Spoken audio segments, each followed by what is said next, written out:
Hello beautiful people, this is Dr. Dain, and I have morning face. Not like morning M-O-U-R-N, but M-O-R-N, like, you know, the morning when the sun comes out and you wake up and your little eyes are like this. Yeah, well, I'm like that right now. But I think it's a perfect time to give you this invitation to a Zoom telecall coming up called You're Not Nearly As Fucked Up As You Think You Are.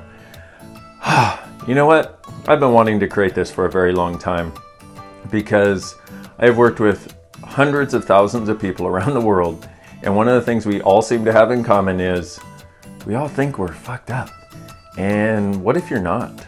And what if everything you thought was a wrongness of you is actually a strongness of you?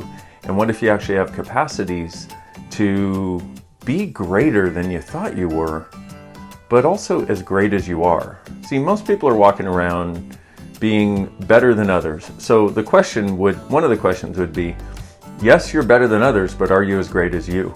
And if you're going around with a constant a constant sense of the wrongness of you, that's not actually a possibility. And the thing is, over the last 20 years, it's like I've developed some amazing life hacks using access consciousness tools that turn everything on edge. Okay, so one example is, if you've ever woken up, you know how you wake up, you go to bed happy, you wake up and you're like, ah! Well, I did that for most of my life. And so I want to give you a really quick perspective and maybe a tool, I don't know, on how to change that. I don't know what you want to call this, but it was an awareness that I had because I've been looking at this forever, because one of the only things I ever wanted was to be happy. Well, if you're walking around with a constant state of wrongness, how are you ever going to be happy? And so what we try to do is we try to be perfect enough to be happy and not feel wrong. We try to, get permission for things to not be wrong. That doesn't actually work, because we'll never be perfect enough, and nobody is out there to give us permission to be happy.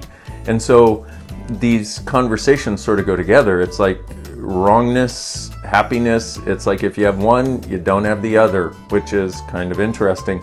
So let me give you a way of handling that one thing, and that's just one of the things that I'm really excited about with this call, because I've been exploring this for a long time, and I would like you guys to have the ability to get out of the wrongness of you. And I'm excited to find out what you know, but also what we can discover together based on your contribution to this class and by you being there.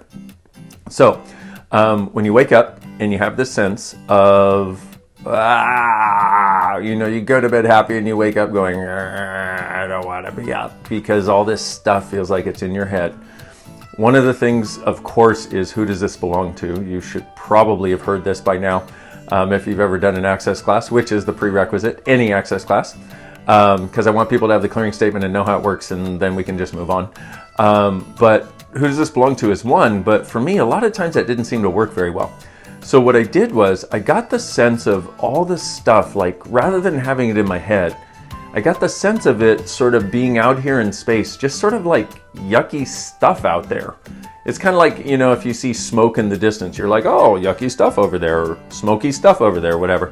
And so what I'd like you to do is get the sense of it. And I actually got this awareness many years ago when I was facilitating a class, because I went to bed feeling magical because of the change I was able to facilitate. And I woke up feeling crapical.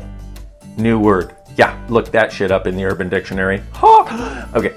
And what I realized was, oh my God. So I'm aware of all this stuff in people's worlds.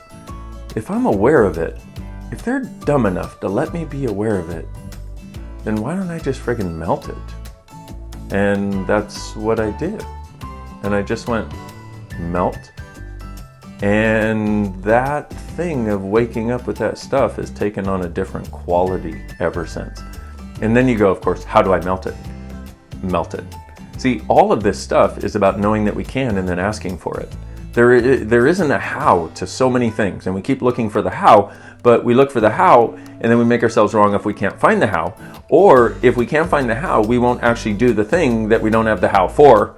But magic and how don't go together. So what this conversation is also about, interestingly enough, is when you're thinking you're wrong, when you're thinking you're effed up, what happens is you take away the magic of you. This is actually a conversation for reinviting magic into your life. I know it's funny because you wouldn't think that, but that's actually what's happening. Can you see the light shining off of my forehead? Maybe I should have powdered, dear Lord. So all you want to do, get the sense of it, and now just ask to melt it. Like I said, if they're dumb enough to let you perceive their world or try to put their stuff into your world, well, then you should be dumb enough to melt it. I mean, powerful enough to melt it. See how that works. Maybe a totally different choice for you. On that note, consider yourself warmly invited to what I sense is going to be a really friggin' cool telecall. But act now, because it's just in a few days, because I'm a humanoid and I'm late. Sorry, I do that sometimes. I adore you guys, and what if you truly being you, recognizing you're not nearly as effed up as you think you are the gift, the change, and the possibility this world requires. Come on this exploration. Let's change this together. See you soon. Bye-bye.